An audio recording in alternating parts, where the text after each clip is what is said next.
Welcome back to మనం TV. నేను మీ పవన్ బెస్వాడ. దాయాది దేశం పాకిస్తాన్ తన దుష్ట బుద్ధిని చూపించింది. బలోచిస్తాన్లోని కుజ్దార్ ప్రావిన్స్ లో ఒక స్కూలు బస్సుపై మే 21వ తేదీన జరిగిన దాడిలో 4 పిల్లలు మరణించగా ఆసుపత్రికి తీసుకెళ్లిన తర్వాత మరో 2 కూడా ప్రాణాలు కోల్పోయారు. మొత్తంగా 6 చనిపోయారు. 38 మంది గాయపడ్డారు.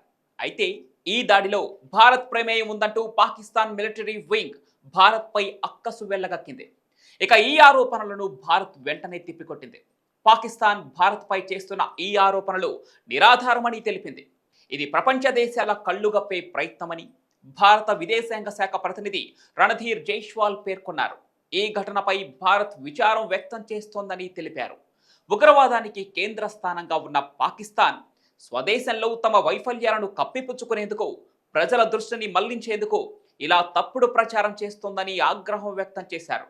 తమ అంతర్గత సమస్యలపై భారత్ను తప్పుపట్టడం పాక్కు అలవాటైందని అన్నారు.